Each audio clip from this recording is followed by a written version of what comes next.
Selamat datang kembali bersama channel Sepenggal Cerita.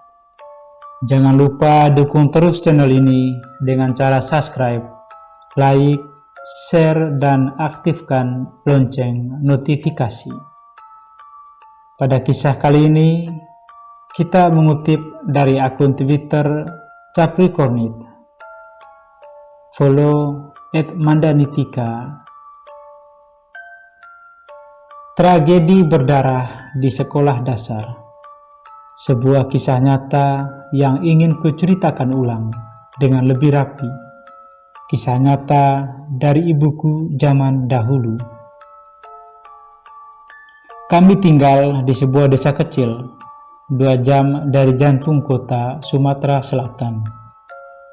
Zaman dahulu, kakek bertitah kepada anak-anaknya untuk tinggal bersama di rumahnya apabila belum memiliki rumah sendiri. Ini cerita ketika ibuku masih gadis. Ibuku adalah gadis yang cukup terkenal di kampungku.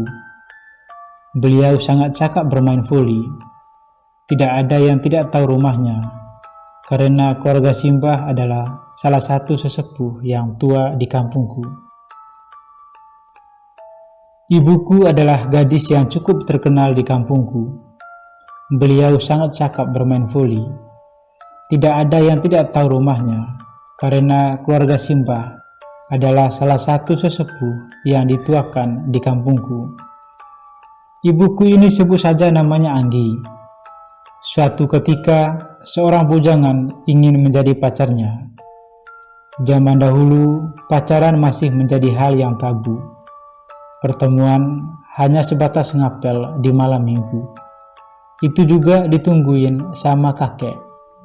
Pacar ibuku ini sebut saja namanya Mas M. Hubungan mereka berlangsung cukup baik. Kakek dan Simbah merestui karena selain tampan, Mas M ini dari keluarga baik. Bibit, bebek, dan bobotnya bernilai bagus di mata kedua orang tua Anggi. Mereka pun mulai merencanakan untuk berlanjut ke tahap yang lebih serius. Orang bilang jodoh memang di tangan Tuhan. Pada suatu sore, ada seorang teman Anggi yang bertandang ke rumah. Dia memberitahu ibu kalau Mas M ini pacaran dengan Mbak C. Kedua keluarga mereka sudah setuju untuk mengikat keduanya dalam ikatan suci perkawinan. Di tangga rumah kakek, teman Anggi menceritakan hal tersebut dengan sangat mendetail. Hingga hari beranjak maghrib, tanpa pesan, tanpa kesan, Mas M mendadak meninggalkannya untuk perempuan lain.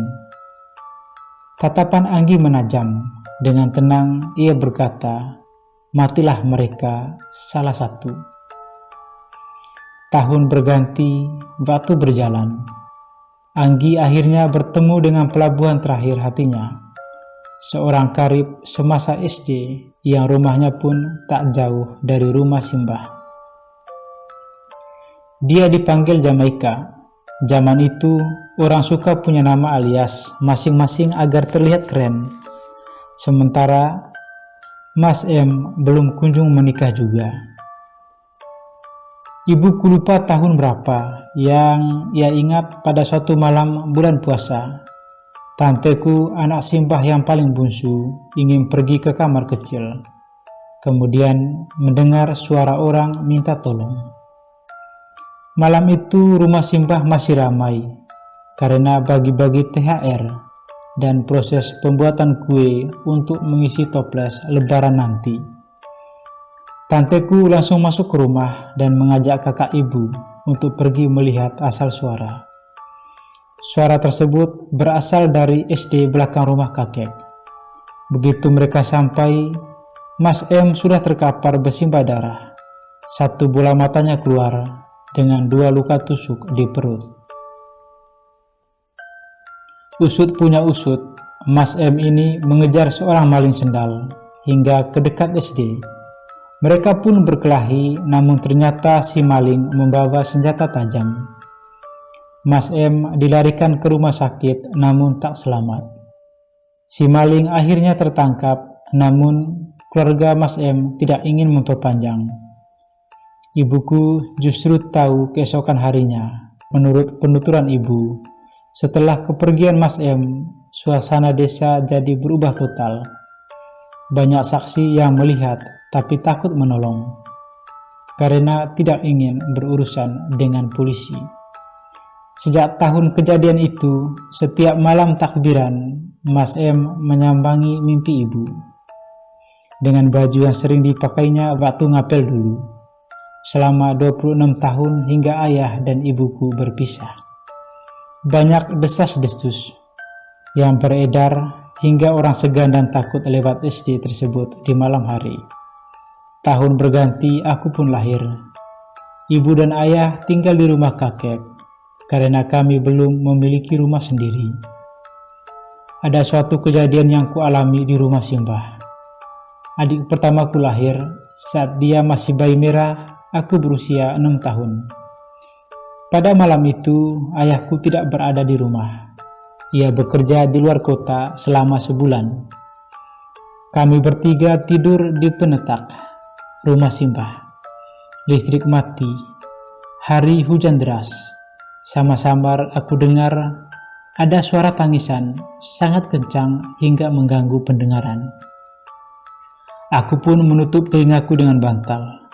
Setelah tangisan itu mereda, aku berbalik dan melihat ibuku dengan tatapan kosong sedang menghadap jendela.